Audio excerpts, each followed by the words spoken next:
Welcome to the MTP Podcast. I'm your host, Max Charlebois, and I'm here with my co-host, Josh James from Laugh A Lot Gamers. Today, we will dive into the multiverse of pulp culture. Tell us a little bit about yourself, Josh, and how this all kind of happened. Well, you see here, I've had whether you can decide it's fortunate or unfortunate benefit of having a connection to you by having known you and your brother for many, many years now. So that's how I got this job. I hopped my way into it with... And you cut out the middleman. I cut out the middleman. No job interview. I was just like, hey man, I do stuff. And you just kind of asked me to hop on board, so here I am. And here we are with the MTP Podcast, and I think the entire thing took about, I'd say, like a week and a half just to, get on the ground, and I think we're it started with another Discord call, much like the one we're having right now, and discussing the future of your channel. And yeah, that was podcast was one of the major things that we spent more than 10, 20 minutes talking about. So it was a thing that, you even put out the test results. If you participated in the vote, thank you. You gave us the green light to go ahead and do this. So that's really what we're looking at here is fan response. We wanted to do this and try it out anyway, but you guys gave us the green light to go ahead with it right away, so here we are. 2,000 votes in less than 24 hours to make this podcast. That's insane. On a community page. It's much more of a response than I'm used to seeing, absolutely. So I'm used to seeing a comment once maybe a year. So it's definitely insane to see this level of support for something that hasn't even been seen yet. So it's definitely interesting. Yeah, this is the first episode, and I think we can kind of discuss what this is going to be about. It's going to be about a lot of multiverse of the pop culture. There's going to be a lot of pop culture themes where we're going to discuss many different things, and I think a lot of topics that we want to talk about and get on the ground is, stuff about Marvel, DC, and a lot of stuff that you're interested in too, and I don't think a lot of people know what we're into, and that's what's cool about this is that everyone's kind of diving it in. We're all diving deep into this. We get to personalize. Sorry for my chair squeaking here. I'm sitting in a very horrible chair. But yeah, no, honestly, we had talked about something that was missing from your channel, and really 100%, I think the thing you and I both agreed on was personalization. So this is really going to give you an inside look into the mind of MissedThePart, and I'm kind of just here as a sounding board and someone to talk to, so here I am. And well, I wouldn't say sounding board. A lot of people are going to now know Josh James, and you've been in the landscape for 10 years, over 10 years now on YouTube, which is very insane. You've seen it all. You've seen everything. I've seen all of the major YouTubers rise from literally nothing whilst I've been on the sidelines just making videos on and off for 10 years and being like, yeah, my friends watch me. This is great. Yeah, to me that's success, knowing that even a couple of friends can watch something that I do and find entertainment value in it. So this is going to be crazy, the response from this. I can't even I'm having a hard time imagining what it's going to look like when we see the response from this. Oh, I'm hyped. I can't wait to see what people have to say. A lot of people were even talking about, they're like, well, we kind of want to see opinions, and I've never expressed my opinions on a lot of these topics, and I think one of those opinions that we're going to be discussing today is what if fan fiction requests? Yes, this is a big one that we talked about during our meeting when we were discussing this whole thing. So, what if fan fictions? That's something that you have been dealing with for a very long time, and as I've started to get involved with the channel since January, I've started to become a little bit more privy to everything that's happening. But you can kind of see what you're kind of dealing with a losing game here. You've got requests that come in all the time, and you get upvotes on these things, and Half Oh, the yeah. time, it's not even something you want to work on. Like, I don't want to be any disrespectful to anybody, but like, there'll be like 100 likes on a request that is like so unthinkable. Like, the process of doing those types of videos and getting the entertainment value out of it, it's very hard to do. It's very hard. It's not easy. Well, it's like a whole writing process. You can't just throw out like, what if Peter Parker was still what if he was still a nerd geek that was like sitting there, he didn't get bitten by the spider? Well, then we don't have Spider-Man. Like, oh, but what if someone else did it? Cool, then you don't have Peter Parker as Spider-Man. Like, What if we've fucking learned Uncle nothing Ben here. became Spider-Man? Uncle Ben? Oh yeah, you did tell me about that one. What was the actor's name? Cliff Robertson, I think. Is it? Cliff. What if Cliff Robertson's Ben Parker was Spider-Man? Well, dude, he's like, he's running on the rooftops like, fucking breaks his back and he still ends up dying. He's just sitting there like screaming like, Peter, help! And then he just like, oh, you see Peter's just crying with Aunt May. Ben dies on the road. Like, how? I don't like. It's the request. I have to say, like, I have to give it to people for putting effort into their ideas, but for someone else to do that, like myself. Oh, that's the thing. It's there's so many of them that come in and like the frustration. Honestly, like I would totally understand if you've been putting out the same what if suggestion and it's just not coming up. But at the same time, you gotta consider the process that goes into that. Like, Max has to sit there, get the concept, write a basic draft, block some storyboards for it so that he knows what the video is gonna look like, and then at the end of the day, you've got like a 5 to 10 minute video that says like, well, what if Ghost Rider was in the end of Endgame? Well, the dude rolls up on his motorcycle and he doesn't know what the hell he's doing. He's like what? Like, I am vengeance. And then like he has a chain and he's going down. Like, I've seen the request so many times for that particular what if, but like, how do you implement a character into a story like that while keeping the entertainment value? Like, because it's almost like you need to go back to like the cinematic universe, like at the very beginning, and insert him there rather than, near the end. Yeah, like that's something that you'd have to build as a series. Like, what if he was in like Avengers 2012? Because that's a much easier entry point. Yeah, he's just driving through New York and he's just like what's this? Aliens. Well, you see Nicolas Cage, he's just pissing like right near the Avengers, pissing out fire on an alien. Nicolas Cage coming in, he's just like, it's like, you guys can't just come in here and make a mess of things. This is unreasonable. Yeah, I wonder how many people died in that invasion. Well, I mean, that's like a concept we've been dealing with quite a bit recently with all the recent Marvel content, right? Like, that was that was a whole thing with the Hawkeye series, wasn't it? Like, Kate Bishop, and I think it was her father who died during the invasion. I think so. Yeah, because at the very beginning, Kate Bishop's father was, I don't know if it was stepfather or what, but he ended up getting killed by the Jatari. Bishop's a dead man, help us, save us. Oh, man. Oh, I mean, even with, like, Man of Steel, like, getting thrown into all those buildings and then so many people getting killed, like, that's... I mean, see, that's the thing. It's like, what if Superman, like, what?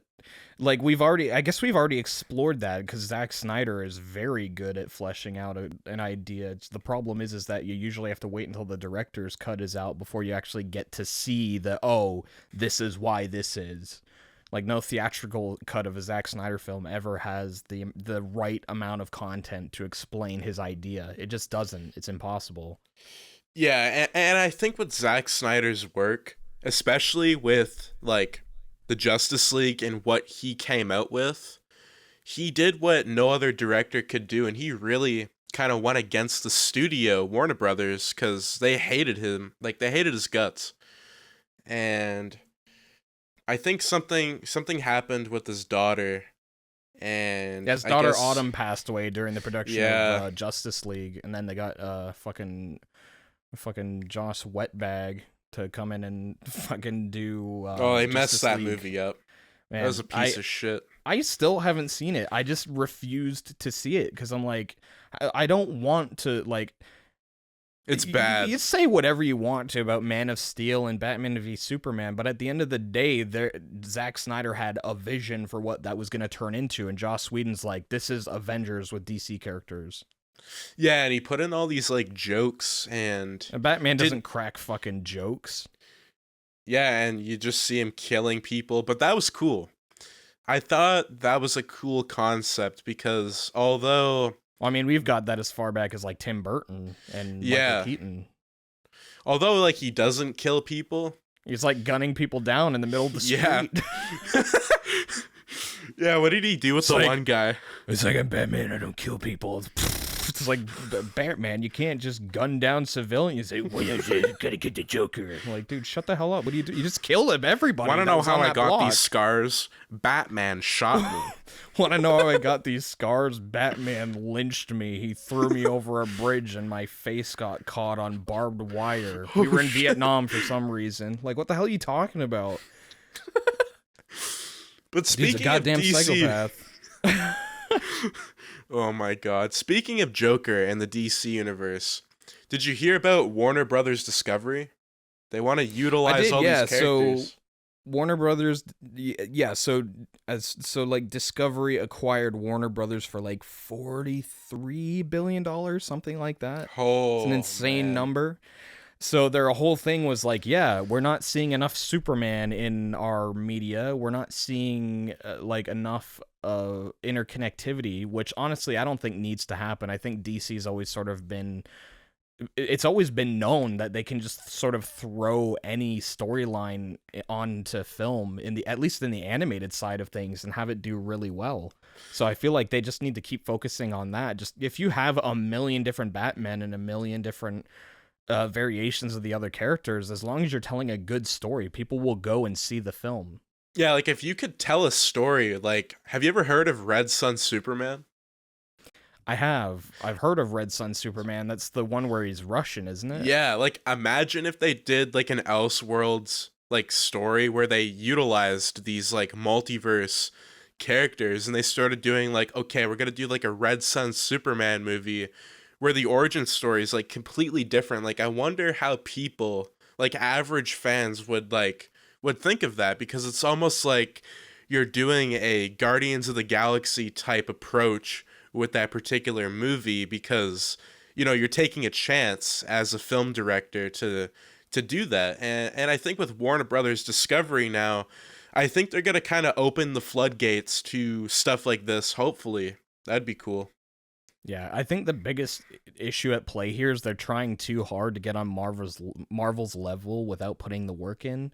So they're like gunning for. I mean, they did it with they did it with the Zack Snyder entries, right? Like That we was got like Man a of 4-hour Steel. movie. Batman v Superman was like a loose adaptation of the Dark Knight Returns, and then they just jumped right into Justice League. Yeah, and they were like, "Oh, this is gonna work," but like, it completely backfired, and that's why we're in the state we're in, where, Warner Brothers Discovery is now a thing, because these creative decisions, they haven't been doing the right process. And with Marvel, let's be real here. It's a business thing. Discovery Yeah. saw, like, they're like, oh, we can acquire all these fancy characters. there's for an opportunity. very little money in the grand scheme of things. It's like, holy shit. Only like $43 billion. That ain't no.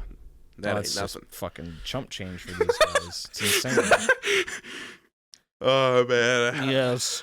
Yes, I go down to my local movie theater and recognize I own that man. That is mine.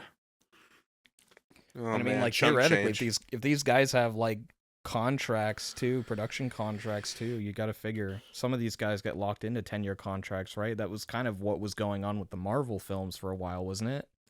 I think so. Like all the top billings were like 10 years, and as soon as all of them finished their 10 years with Endgame, they're like, all right, I'm out. I want to do other shit now. I'm sick of this. Oh yeah, and that was like Robert Downey Jr. Like I think he wanted out, but there was a thing where he just kept wanting more money at the same time. So Well, I you kind mean, of but get into that if problem. you had the power to negotiate for like a third of the budget of a $200 million movie, wouldn't you take that? Yeah, and Like that's the thing. if I you would take knew it. they would pay it to you, like you would totally negotiate for that kind of deal. Oh yeah, it's money. Like anything with money, like why not negotiate? Why not try to get an offer in and work? Kevin, I'd like a bigger check, please. Kevin's Robert, just like Robert, we don't have. I can't give you $50 million, Robert. Yeah, yes you can, Kevin. Come on. Kevin's just like, Robert, we're gonna fucking kill you off. He's just like, no. Like, Iron Man 4, not happening. Spider-Man 4, not happening. I mean, like Maybe. See, we don't even know, I guess, at this point, right? Because Tom Holland in interviews during the Spider-Man press tour was very much like, yeah, I want to kind of slow down a bit. I want to start thinking about having a family. It's like, dude, you're 25. Like, what are you talking about? Yeah, isn't he You're like in your prime. Yeah, like he could continue. You're in your physical prime, and you want to just be like, nah, not this time. I'm not doing it. I can guarantee you, if they offered him some wicked $20 million a film contract, he would absolutely stay on board. Oh yeah, and that's the thing too, is like Sony and Marvel know that if Tom Holland doesn't stay on board, they could go, okay, well, we're gonna go with Miles Morales and go into this direction. So I don't think they're really too worried, but at the same time, Tom is really popular right now. Like he was in Uncharted, a lot of good movies. I and still haven't seen that. I should probably get myself going on that. I haven't seen it either. I have not seen that. Wait for physical release. I have no idea. I might wait till it's on Netflix. My only my only digital purchase was No Way Home, and that was specifically because my folks were starting to see the stuff pop up online, and I was like, okay, I'll buy the digital version and we'll sit down and we'll watch it so that Before you it gets don't spoiled. have the movie spoiled for you. Yeah. Oh man. No Way Home. Delete all my social media because I keep seeing Spider-Man. Oh, I was about to do that. That's internet culture, man. I had stuff spoiled for me. It was bad. I didn't think it was real until like I went in the theater and I was like, "Oh shit." That's the thing. If you were even remotely on social media, those first couple nights, you were screwed. Oh, you were done. Like absolutely. Just any tag ever, like people were just out to ruin your day. Maguire, and then it pops up that he's in a portal. I just remember like flipping through TikTok and then like seeing the three of them together, and I was like, oh well, okay. I mean, I'm happy for that, but at the same time, I very much would have enjoyed to just see that. Yeah, it would have been a lot better like if you could just see it before in the theater rather than like, seeing it on TikTok or something. And I mean, the thing is too is that you're still gonna get a reaction out of it. But at the same time, you don't, because it's like, oh, like I know this is coming either way in the movie. Yeah. So it kind of does suck. For sure. So we touched on utilizing Superman in Warner Bros. Discovery, but I don't think we really did anything with that. We kind of just went off the rails. Oh, we did, completely. I mean, the thing is, though, like going back to that, is how do you utilize like a character, even all the characters for that matter? Like Superman he's not an evil person, and that's the thing that pisses me off with these movies, is that they're portraying him out to be this like, bad guy or, menace. And this is just a guy that is saving kittens from trees. And, he's a peaceful person, and the way that the culture is portraying him right now, like, with Batman v Superman, like Well, It's bad.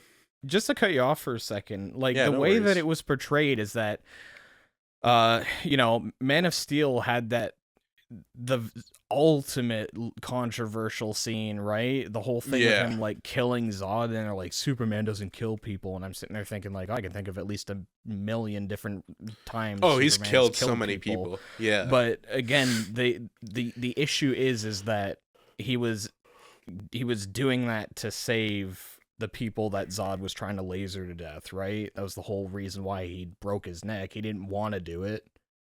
But he had no choice. Well, it's like There was one man from his race or a handful of people, and Superman grew up on Earth, so he's going to choose the Earthlings, not the Kryptonian.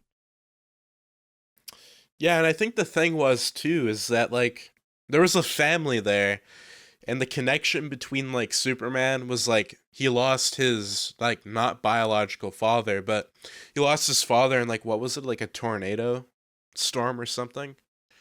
Yeah, so You know, what was his dad's name? wasn't it? Let's just wasn't call him Kevin Costner because I forget his character's name. Well, it wasn't John. That's his son, I think, in the comics. Jonathan? No.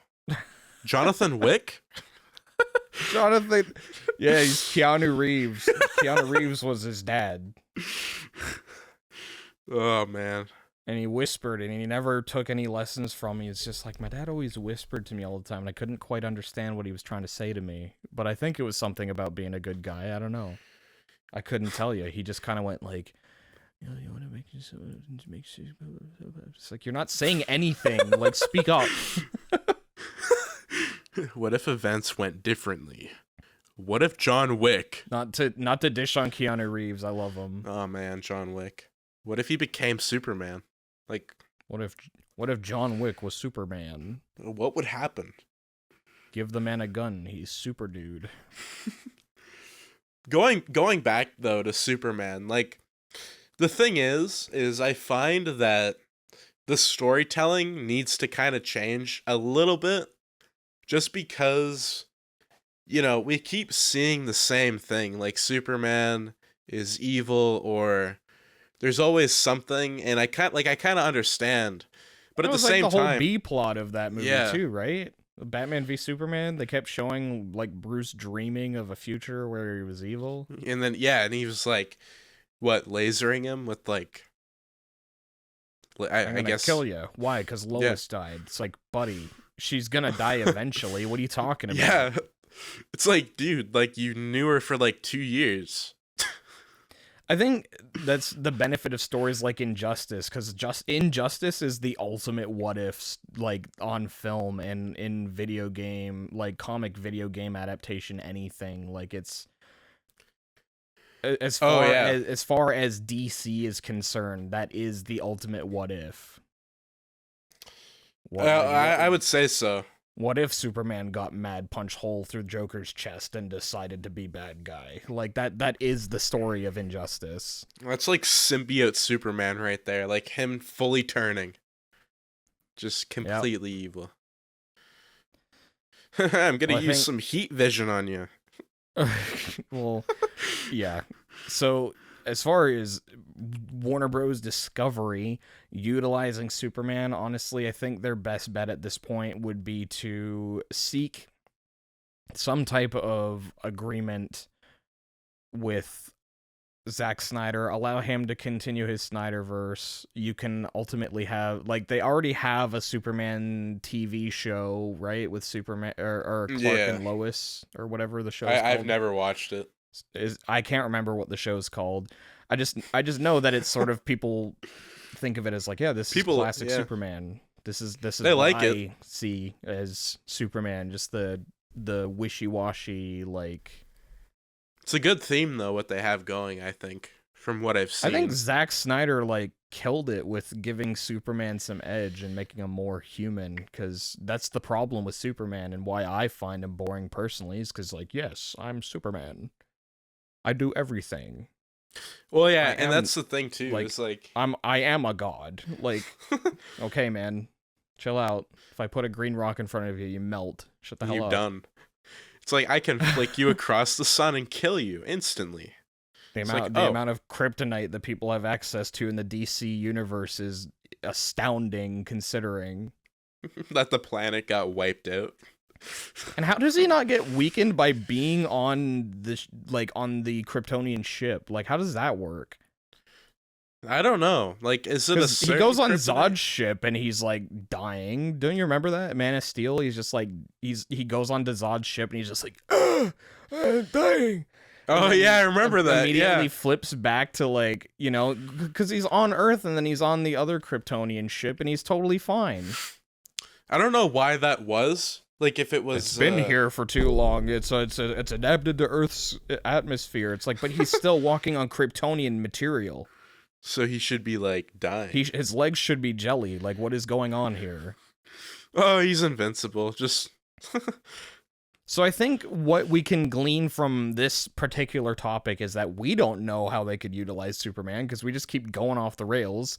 And secondly, just keep doing cool shit with Superman and do more cool shit with Superman. That's honestly about all I think that we can say about it is just, yeah, do use Superman more, but also make sure it's good. yeah, and I would say, like, make it so that there's at least a possibility for, like, a trilogy where they can keep building upon Superman rather than just kind of throwing him to the side Oh yeah. all the time. Like, they really need to give him the spotlight and utilize these villains. Like, I think there's so many villains that they could use. Oh, it's for always Superman. it's always General Zod or fucking Lex Luthor. Yeah, like, they should go with, like, Brainiac, or they could go with well, you could do Doomsday, but at Oh, the they same already did time Doomsday he's and already Batman been v done. Superman, Yeah, right? that's the thing. Like, he's already been. Yeah, that was And kind the of way they approached that was a kind of weird- weird. Doomsday. We made Doomsday out of Zod. Yeah, that was weird. So I mean, DC. Okay, so Zod still got in the movie somehow. Yeah, they used like a body. Zod was still kind of the villain in that movie. Zod's like, and then he got stabbed with a spear and died. But I mean, yeah, like, hopefully Superman's future is secured. I think now that Warner Bros. Discovery has it, they kind of know what they want to do with it. Well, that And it's I don't just know if great they know what they to want to hear do the with it. news. I think it's just that they want there to be some level of direction, right? That was the whole thing with the article. Was the Yeah, that's true. I can't remember the guy's name. Ivan, John Connor. I don't know what his name is.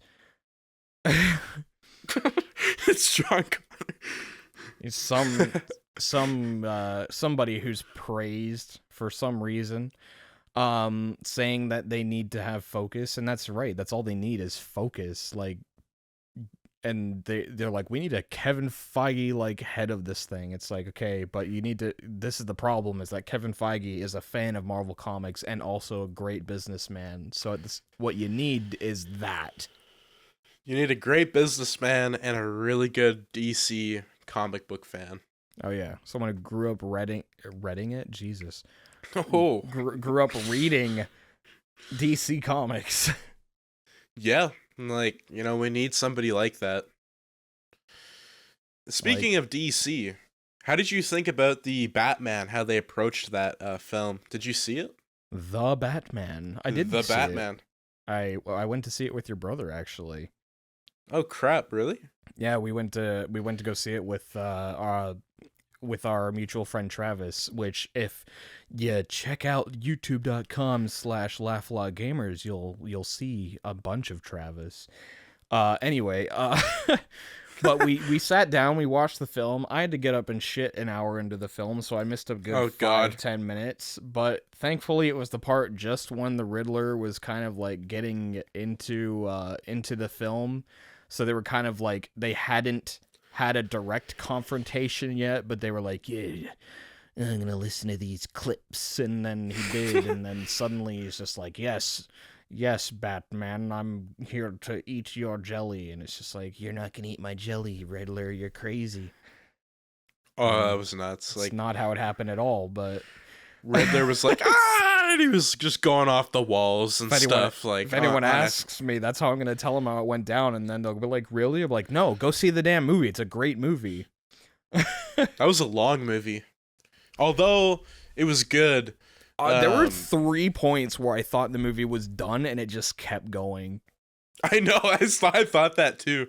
Like, holy shit. I was like, "Can I go yet?" And it kept being good, so they kept hooking me back in, but there was definitely periods where I was just like, oh, like this movie, it's like Lord of the Rings, The Return of the King all over again. There's just an ending where it fades to black and then something else crazy happens. It's like, what is happening? We've had so many climaxes to this film. Yeah, and the thing about that movie, I think the one thing that I didn't like was that you're like an hour and a half into it, and then the Riddler's nowhere to be seen in the movie. Yeah. I was like, okay, well, where is he? And then at the very end, he's back, and I was like, oh, like, okay. I'm like, sure I guess... that was their whole point with the long runtime. Yeah. They're like, we can really stretch this out for all it's worth. It's like, that's great and all, but at some point, you gotta make sure you're keeping people in the film. Otherwise, they're not gonna stay. I saw 4 people get up and walk out. Oh, yeah. They just were losing interest. They didn't know what was happening. Well, there was a lot of detective work that Batman, like, he does so much detective work in the comic books, but in movies, you don't usually see that. So the way they approach this movie... We did finally get to see that firsthand, yeah. Yeah, like, we finally saw it, and I think some people, like, they didn't... I don't think they could connect really to this Batman, like, the people that were walking out, because of that. But then again, I think it's kind of an interesting he's not Christian Bale, he doesn't have a gravelly voice, and he's not doing stuff. I'm Batman. Yeah, I'm Batman. Hey, Christian, stop think you gargling marbles and talk normal for a second. Kevin Conroy didn't need to gargle marbles to be Batman. Kevin Conroy's got one of the fucking craziest Batman voices ever. Oh, I know. Those voice actors, man, they get paid a lot, you were saying. They get they don't get paid a lot. I would love it if they did, because they deserve it. And that's an industry that I would like to be involved in one day, but yeah, that barrier to entry, like, we want it's that classic job thing. We want experience. It's like, yeah, but how do I get experience without doing the job? Well, tough shit, sunshine. You got to go to school then. It's like, but school doesn't quite teach you how to do it. Yeah, and experience too. It's just like with writing. I see a lot of young voice actors these days just coming out of the woodworks from doing YouTube content. Just a bunch of YouTubers doing stuff, and they go, "You've got a great voice. We would love it if you come in and audition." And then they do it, and they get roles, and it's a fun thing. I'm sure I'm simplifying it significantly, but do a voice impression right now. That somebody a voice impression. If somebody, yeah, like for like Joker or something, somebody might be able to hire you right in this podcast. So, and I'm gonna hold on. So I'm gonna extend an olive branch to you. One thing that you shouldn't aim to do as a voice actor is to go in imitating somebody, because it's already been done. If they wanted that person, they would have asked them to audition. What you want to do is to come in and do your interpretation of that character. You'll often find yourself getting tossed aside if you go and audition for a role with the intention to be someone else's role. So if I walk in doing Mark Hamill or Heath Ledger or something, like if I come in, I'm just like, you want to know how I got these scars? my husband was a binker and a bean and he goes off crazier than usual, and he got me like a fish, and you see, this is why I'm dying. What's a fish? Hospital bed right now. It's like, you don't want to go in doing that, because Heath Ledger did it, and the man can't do it anymore because he passed away. Yeah, that's the thing. And there's always someone who can do it better than you. There's always going to be someone who can do it better and more accurate. What they did not ask you, hopefully, I would hope that a casting director does not put it on a page, I want Heath Ledger. It's like, you can't have Heath Ledger. He's not here anymore. What you need is a fresh interpretation. You need someone to walk in and do something that they've never heard before, or at least something that they weren't expecting from you. So if I walked into an audition and I started doing that, I would get thrown out. Like, more than likely, you're gonna hear this phrase a lot going into do auditions for voice roles. No, not specifically. It's a much nicer version of that. Yeah. But the phrase is, "Thank you for coming. We'll be in touch." If you hear that, chances are you're screwed. Like, they heard what you were doing, and they wanted nothing to do with it. Your best bet is to go in, read it as yourself, with your own, like, it's acting, right? Like, it's you as a crazy psychopath.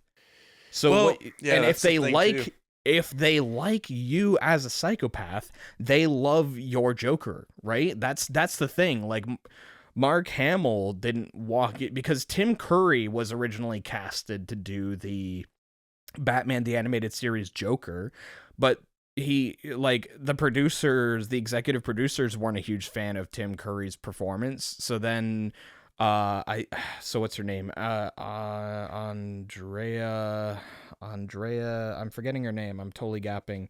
But she, the casting director and like voice director for many successful franchises, like, we'll get Mark Hamill to come in and do a read. I don't think he even knew he was coming in to do the Joker, but he just shows up, blows them away, and they're like, you are the damn Joker. And for years, he's like, I still kind of can't believe that this happened, but I love that it did. And like, his version of the Joker is it's scary. synonymous, like, it's right? Like, when you think any version of animated Joker, or I guess like even in video games, the Arkham series, right? The first voice that comes to mind is Mark Hamill.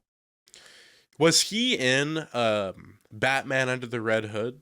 Did he do that? So Under the Red Hood was done by John DiMaggio.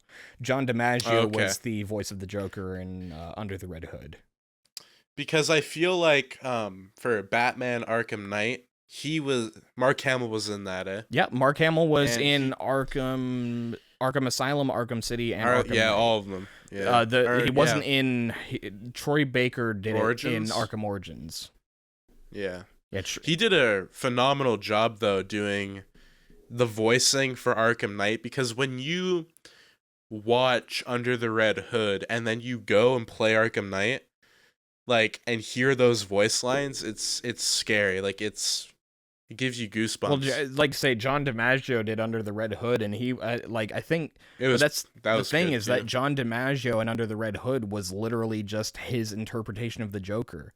While some people could say it's inspired by Mark Hamill's performance, at the end of the day, John DiMaggio's Joker is vastly different from Mark Hamill's Joker, and they stand out. It's like, when you look back at that movie, it was a great performance, but it's not Mark Hamill's performance. Was. You know what I mean? It's very different. It's a different, yeah. And that's kind of, have you ever read a comic called The Three Jokers? I haven't. So, and this is the thing that will probably disappoint a lot of people, is that I'm not a big comic reader. My angle from it is the more pop culture and video game side of things. So I consume a lot of the digital media, for sure. Yeah, and that's a true thing. Like, a lot of people don't read the comics, and they're still fans of it, and they know just as much as what comic book people know too. So, I mean, yeah, no worries on that. I can kind of brief you what it was about, though, if you want.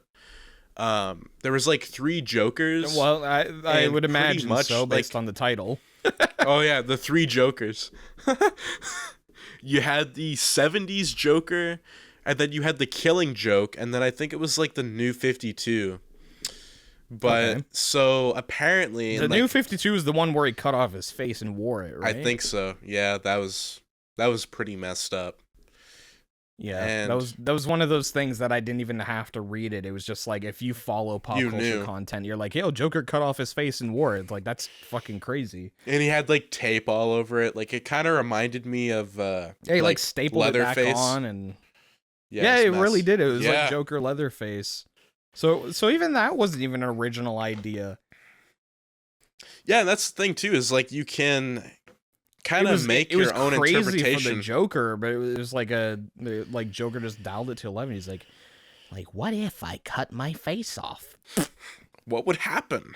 what if What would that'll be another fan comment. What if it's like, what if the Joker did not cut off his face in the New 52? Well, then he's not as intimidating and the story doesn't work. Like, then the story doesn't happen. I am sorry. like wasn't the whole thing was that he was like dissociating from the identity of the Joker, and he was whole thing was like wearing the Joker as a mask that was kind of like he was dialing everything to 11. Wasn't that the whole point of the New 52? I believe it was. At least from the Joker's perspective. From what I read, I believe it was like I'm just talking nonsense, by the way. If I'm wrong, feel free to like blast comments. I probably won't be reading them.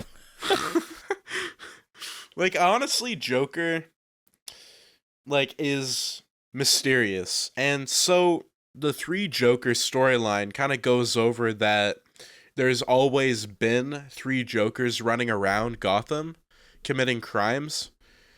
And it kind of gives you this cool like theory where it's like, okay, so you could take these Jokers, like, you know, Mark Hamill's Joker, whatnot, and be like, now, yeah, that is interesting. Isn't this also the one where like Batman was some kind of like outer god type thing?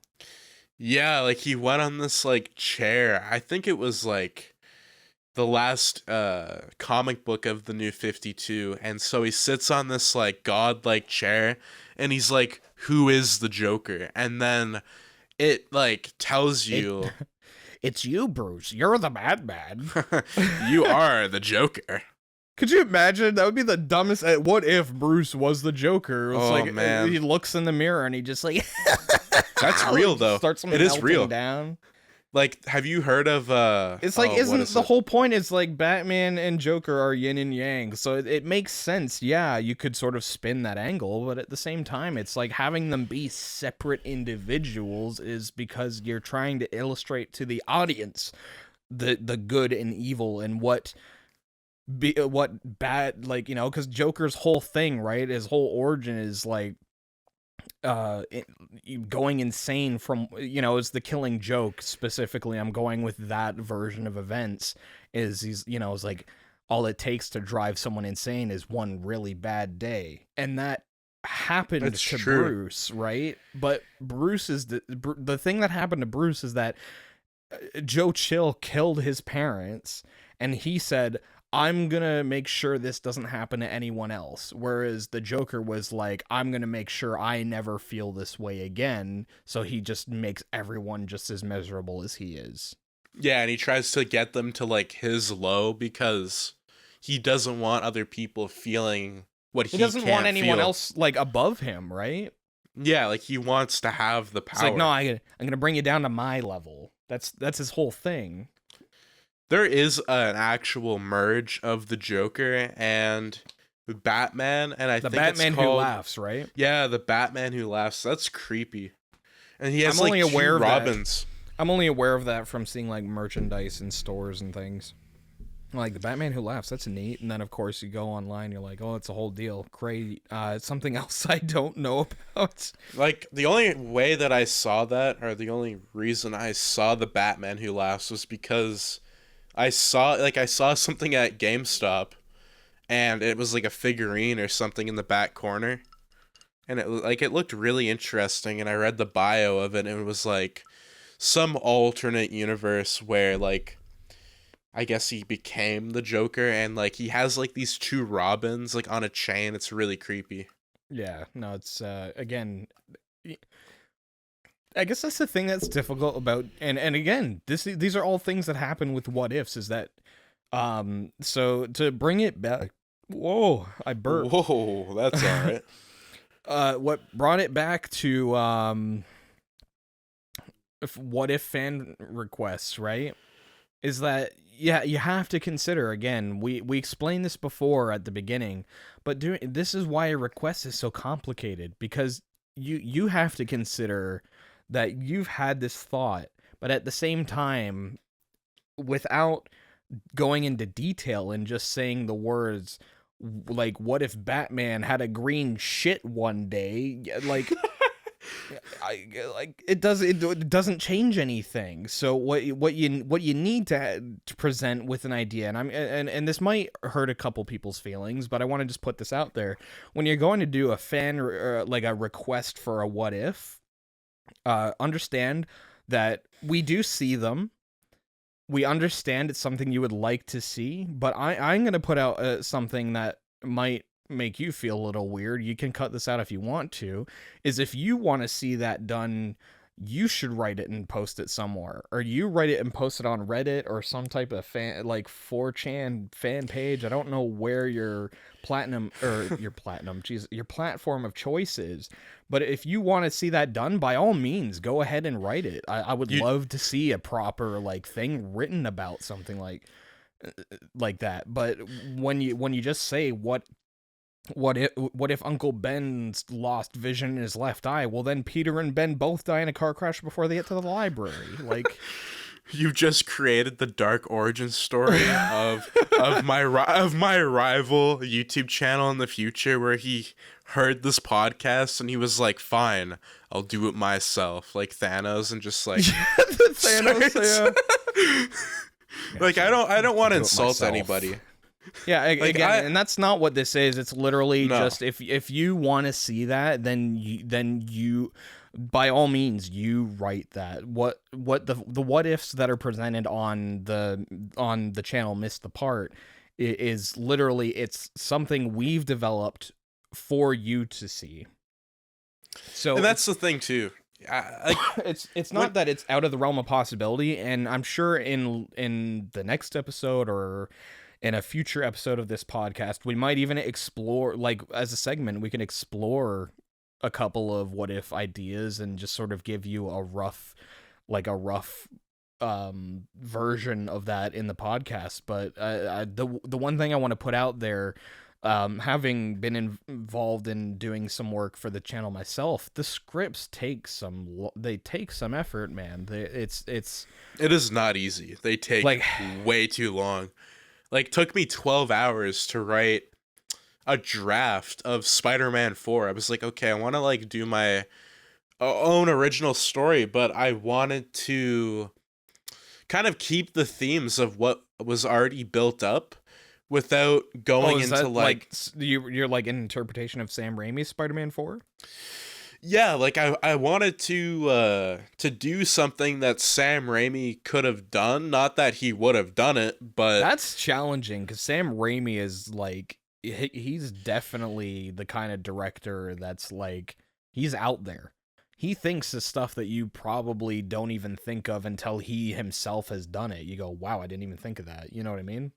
Speaking like of Sam Raimi, like, he is just on a different level when it comes to storytelling and directing. Oh, yeah. Like, Doctor Strange in the Multiverse of Madness is... I can't wait. Is madness. Oh, I'm hyped. It is madness. It is madness. Like, it's something that you're going into the theater, you're expecting something, and then you're gonna come out of that theater with something completely different that you never would have thought. And I want to see someone at a premiere. I totally I want to see someone at a Doctor Strange Multiverse of Madness premiere dressed up as King Leonidas from Zack Snyder's 300, and he's just like, madness. This is Sparta, and kicking people down the stairs.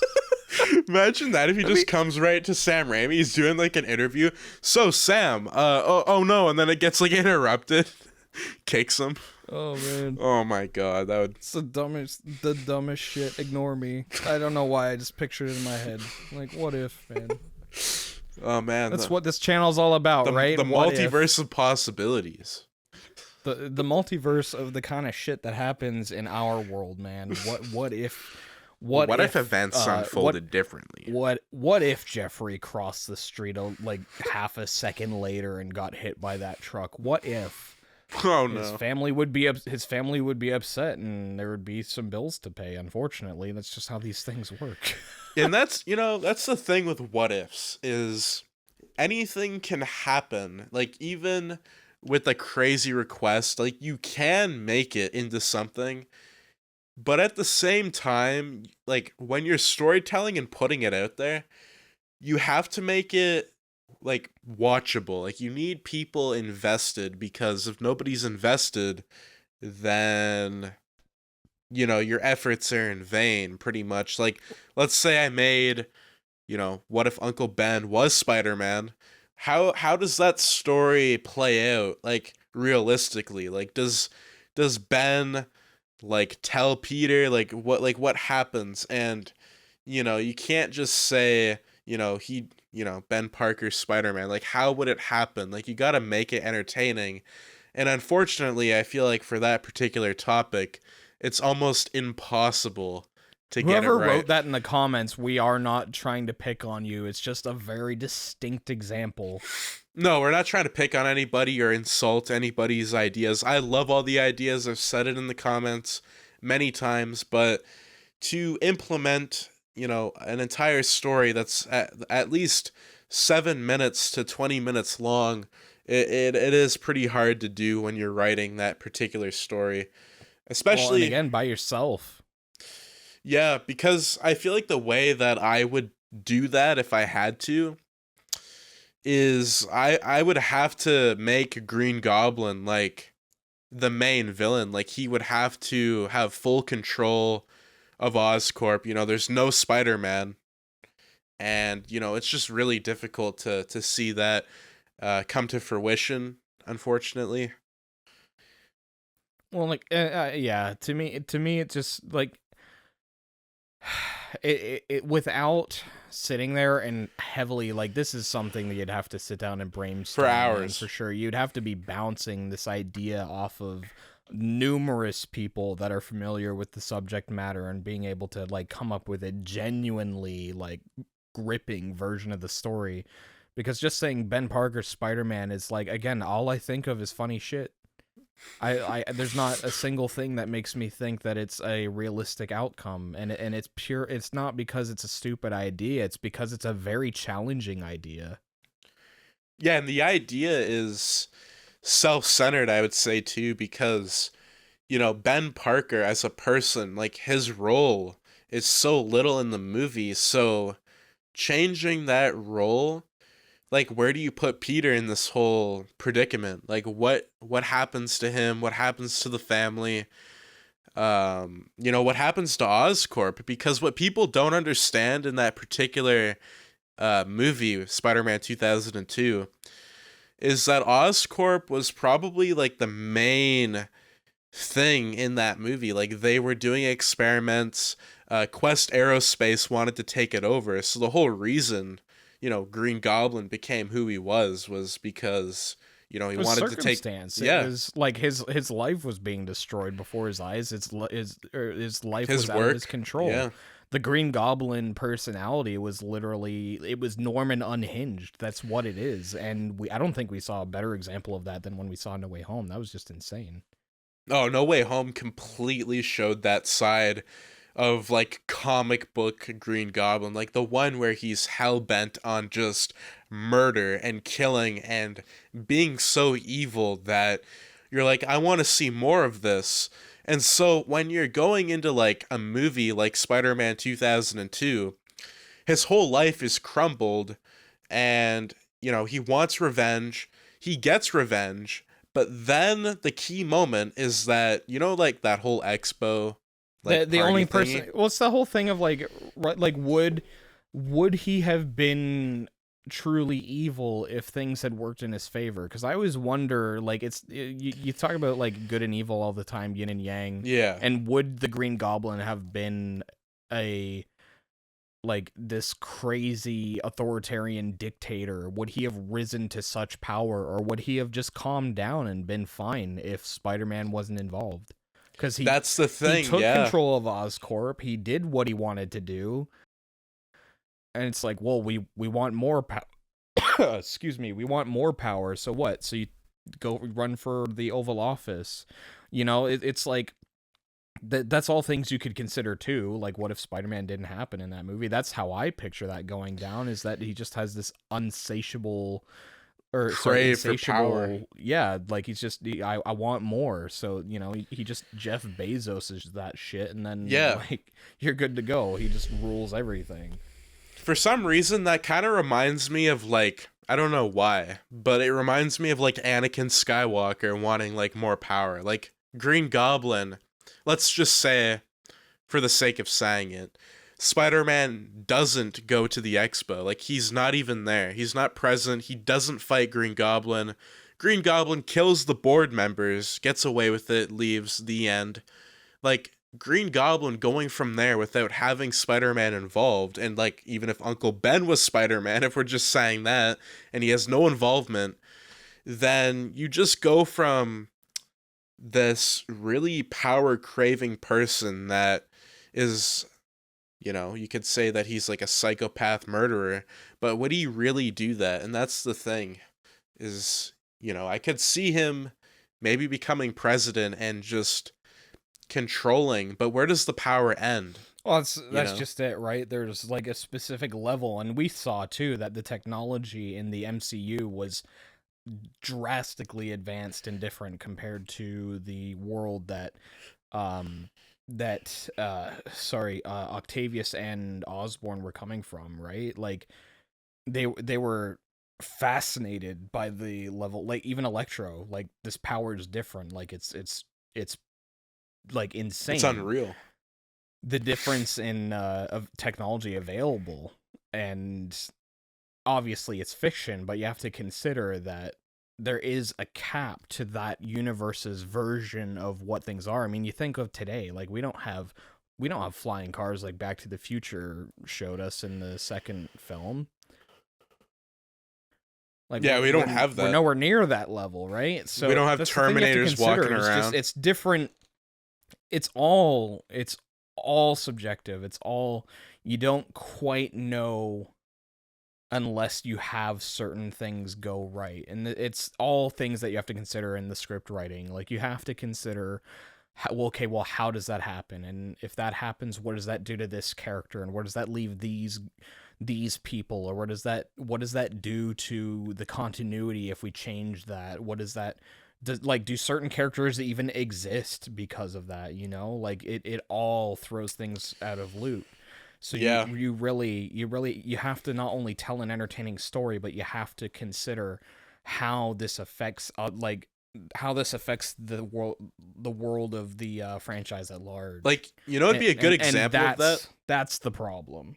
A good example of what you were talking about is like, what if Batman removed his mask during the party? Like, remember, like, with the whole Dark Knight and, like, Harvey Dent? And it's, like, taking that and going forward. Like, then you have, a completely alternate history of events. Well, so was that a thing during the party scene? You're talking, like, the Dark Knight, Christopher Nolan's The Dark Knight, yeah. Right? Like, remember, like, Batman shows up, he just starts beating the shit out of people, and then he's like, I think, like, where did he come from? How do you know this party was going on? Like, what? Like, how is he here? The fact that people don't clue in to who Batman is so astounding in the Christopher Nolan films, because the dude's literally just popping up out of fucking nowhere. Yeah, it's like, how did he get here? Like, I mean, he was Bruce Wayne. Who are these ninjas who are like, who are these guys, these creeps that are sitting at Bruce Wayne's house in Batman Begins, and then his house is on fire, and we're gonna say that he was drunk and he burned it down himself? It's like, you guys are fucking nuts. Yeah, I think the public would, like, know, like, what's going on. Like, one person didn't stay to see what was happening? Like, no. And that's the thing with storytelling. It's just as unbelievable as Clark Kent. Put on the glasses and get the curly swirly, and he's a different person entirely. You take the glasses off, he's Superman. The way that they explain that is he has, like, a Kryptonian technology in his face or something that, like, morphs it, but, like, I don't know Is how that a works. thing? Because, like... I dare you to search that on your phone. I swear to God, it's a thing. Like, I don't know if we can fact check that. He goes from looking like a dipshit to a chiseled manly man. Like, ah, man, I don't even know. I personally, I don't care. It's all make believe. We're all here because it's something different and otherworldly. Anyway, that's the reason why we watch this stuff. Yeah, and speaking of otherworldly, I wanted to discuss about your fan fiction that you wrote, and yes, the process behind that. Like, what was the barriers, the challenges that you had with that particular what if? Well, first and foremost, what we need to address here is what happened is at the beginning of this year, you had reached out to me in an effort to... So initially you asked me to voice over something.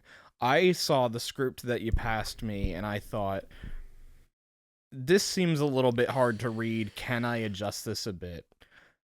And I will admit, yeah, like, my work is sometimes difficult, but that's with any artist, is that we all have our own, preferences. So as an artist handing it to you as another artist, you're like, well, this doesn't really fit how I want it to be, Well, and that's I not respected something I that. advise anyone do. If you get hired as a voice actor, don't sit there and say, hey, director, can I rewrite this script?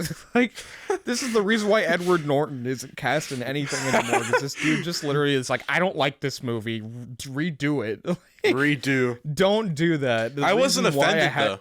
I was not offended by it. But see, this is the thing, is that you and I know is that you have great ideas. I have ideas. I'd say great ideas, yeah. You told me about a Star Wars what if, and I was like, holy shit, that's a good idea. Like, it was, what was it? Darth Malik killed Revan, I think. What if? Yeah, we had that was gone a good into what like if. a whole we had like a whole 45-minute discussion about like what if Darth Malik had killed Darth Revan and what the implications of that would be on the Old Republic. If you guys want to see that, let us know, because I think that would be a good one. Leave your comments down below. When I said earlier I won't read comments, I'm just being ridiculous. But yeah, anyway, so what...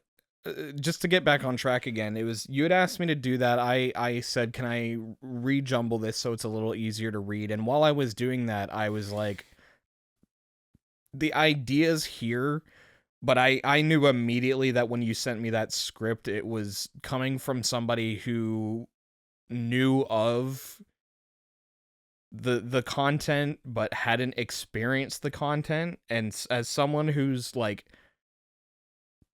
The thing, should I divulge what it is? I would say you can. I would say so. I think this is going to be interesting. Okay, so what happened is that Max sent me a script for what if Link failed to stop the moon in Majora's Mask, right? So that in itself is an idea that has already been explored, but loosely. So in the game, there is a game over sequence when you run out of time, because you're given 72 hours to accomplish the main quest line in Majora's Mask. And yes, you have the rewind function and blah, blah, blah. But what we didn't get to see is, like, what if that happened? What if it was, like, what if we went a little bit further than that and we saw what the implications were to the world? And it's something that we've discussed as being a multi-part series, but we do want to get that first part out there just to see if that's something that is accepted by the general audience. Just to test the waters out, I would say. It was a very honestly, unique what if. It was very unique. It was definitely, like, it's something that myself, like, Majora's Mask is my favorite video game of all time. I grew up hating it because I was terrified of it, and the problem is that it came out when I was 3 years old, and if anyone knows what Majora's Mask is and the content and context of that game, you would agree that it's a very different Zelda game. It's a very dark, in some cases terrifying version of the Zelda mythos.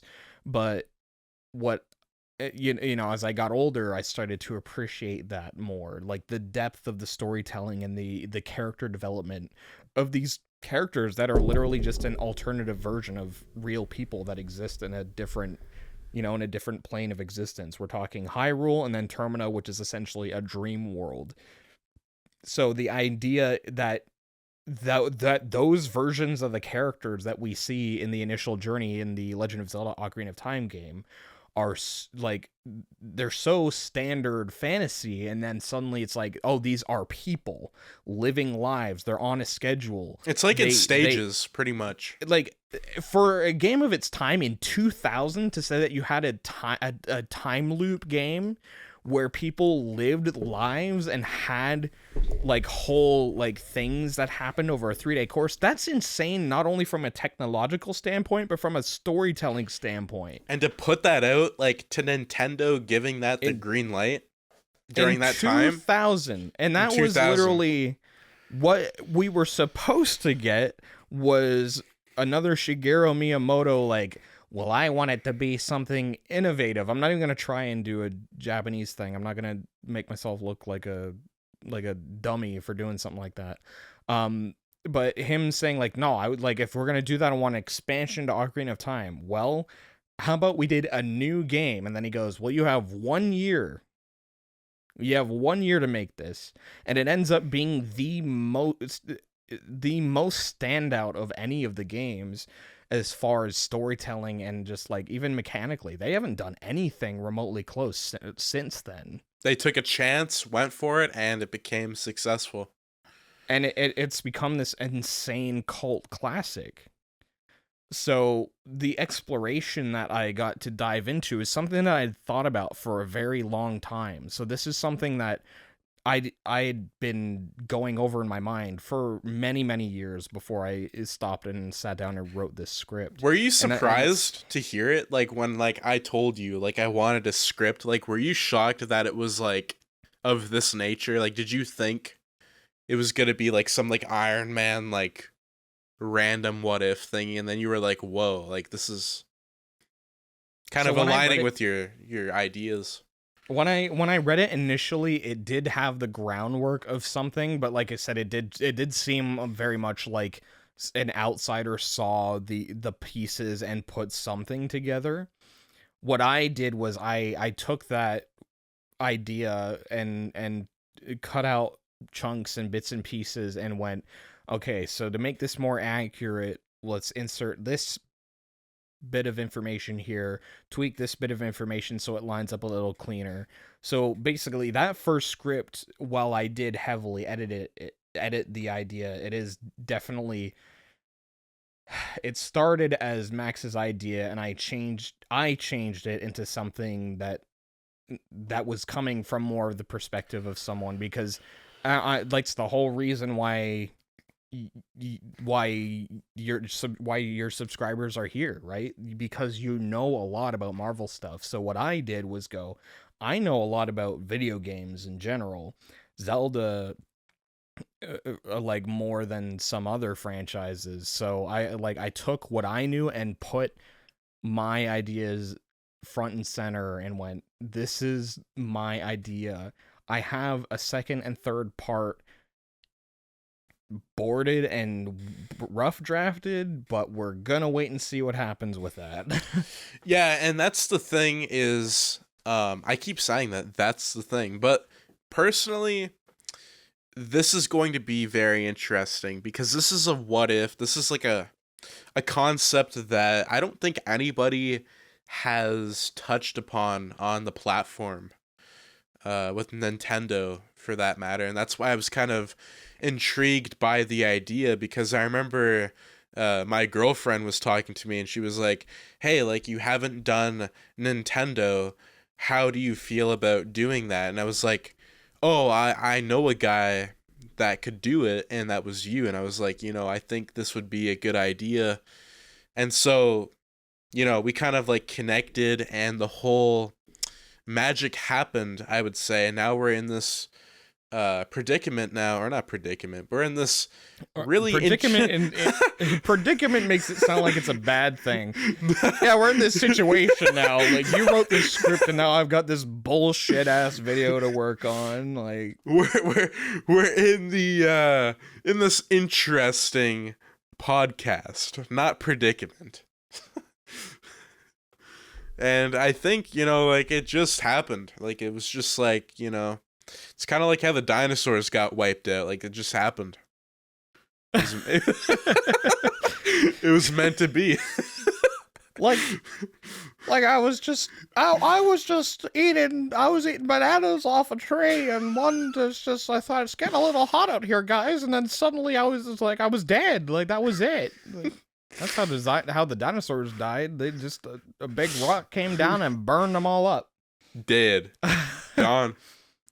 No, the more likely scenario, what if the dinosaurs didn't? Well, Jurassic Park, we've already done this. There you go, here. I think it's going to be cool, though, going into a totally new atmosphere. Like, it's completely different. It's like restarting. Honestly, I'm looking forward to seeing what we can accomplish, for sure. Like, that's like you doing the comic stuff. You've asked me to help do some back and forth with you on the writing for those.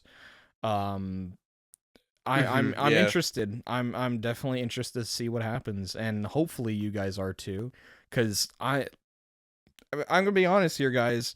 I've dipped my toe into the I've dipped my toe into the what if space.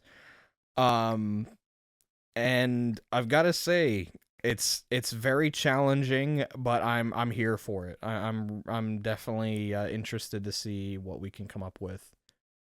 It's a very interesting community, because you're pretty much building your own hype. Oh yeah, because you're coming out with these, ideas, and YouTube was always about, YouTube broadcast yourself, but it was like making your own content rather than like breaking news. Like, this has happened to Sam Raimi, had a heart attack or something. Baby laughing videos and funny animal compilations. I've been around for a very long time. I've seen it all, man. It's I've definitely been around the block a time or two. So whether or not whether or not anything I've done has had any influence, I have no idea, because I've never been a part of something as big as this before. But I'm definitely I guess I could say the words, I'm ready to see what this is gonna be like. For the most consistent thing I've done has been Laugh Lot Gamers. That is an off and on project that is hitting its 10-year mark on December 28th of this year. I originally made the channel with your brother. We made some really garbage videos that don't exist anymore. And yeah, by the way, while I have that in the subject matter, is it okay if I lay into that? Okay, yeah, go for it. Lay into it. Laugh Lot Gamers is a Let's Play show. I'm sure you're already melting in your seat. Oh God, another guy who plays video games and records himself talking over it. What we like to think of that is like the concept behind what we do over on Laugh Lot Gamers. I call it memories on demand. The idea is that we're getting together as a group, we're hanging out, the microphones are on us, but we're doing that for our enjoyment. And if you watch it, that's great. If you watch it and you like it, that's awesome. But at the end of the day, we're cataloging moments in time that otherwise we remember them, but having instant access to that moment in time is almost like a scrapbook. So while it is a Let's Play, you can almost think of it as like a goofy podcast with a bunch of dudes sitting in front of microphones playing a game and just shooting the shit. That is Laugh a Lot Gamers in essence. Yeah, and if you So- find entertainment out of it, like, why not? That's all that matters. That's honestly, that's great. If any of you guys wind up over there, like, comment, and subscribe, that whole nonsense. If you don't, then that's your prerogative. I'm not gonna hate you for it. I would like everybody to go check out Josh James's channel, Laugh a Lot Gamers. I think it would be very intriguing if you guys check it out. There's a lot of videos that he posts with a lot of different creators too, such as Travis, and I think it's Yes, these are people I went to school with, and like your brother has been a huge part of that channel, like in and out, like off and on, more earlier than later. Travis, who I've mentioned in the podcast already, he's on the show. My friend Kyle, who's a musician, he's on there. He did a Pokemon Emerald series. We did one years ago, and it failed, and we decided to reboot it, and that failed. So we're trying to see what happens there. Our current thing is we're one of our friends unfortunately passed away last year, so we are currently in the process of rebooting the series that he didn't get to finish, and that we started that with the Legend of Zelda Ocarina of Time, which was the first major series that we had done on the channel. The first videos that we had done on the channel were different, but like the first time we sat down and went, we're gonna do this game in rapid succession, we're gonna do multiple parts until this is done. That was Legend of Zelda Ocarina of Time was the first one.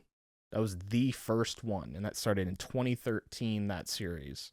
So that is even almost 10 years old, just that series alone. So if that tells you the longevity that this thing has, if that doesn't tell you the longevity, I don't know what will. it's a very long journey that you've had. It's a very long journey. I mean, if you haven't liked my presence in this podcast, then I wouldn't suggest going and watching that, because you're gonna just be like, "Oh God, this guy." But at the end of the day, what it's there for is that it's a bunch of, it's me and my friends shooting the shit, having fun. I plan to have Max involved in an episode at some point in the future. Oh, that'd be awesome. I was just gonna actually say something like that. Like, if I was ever on it, I'd love to be a part of it. Maybe we could film some stuff. I could probably get a couple camera equipments going. Well, I'd considered the Spider-Man VR thing. I'd considered like sitting down and doing Miles Morales, because that game is very short. Oh, that'd be fun. Yeah, there's a number of things that we could potentially do with you jumping in on the channel, and one thing I would like to have you and your brother involved in something. Oh, that'd be funny. We'll have to line some schedules, because I know the three of us together have really been able to. We really like. You guys are usually laughing at the kind of shit that I say, so. Yeah, like, if I can get an involvement, like, I don't want to like invite myself into it, but if I can, I just invited you. What more do you need? If I have an invite, I'm all for it. I think it would be really cool to film. Like, I feel like I could really do some high production quality with the Laugh a Lot Gamers channel with some involvement. That'd be really cool. Yeah, and we've even talked about doing some like some set work, like getting ourselves involved in challenge videos or anything that's like on camera. But of course, it's one of those things when you're a small channel like that, it's like, well, I've got bills to pay. Yeah, that's the thing. It's like I either own this game already, or I have to spend this hard-earned money to get this game to record it. So that's usually how it goes. And again, a lot of our content's Nintendo, so we've been talking about the what ifs.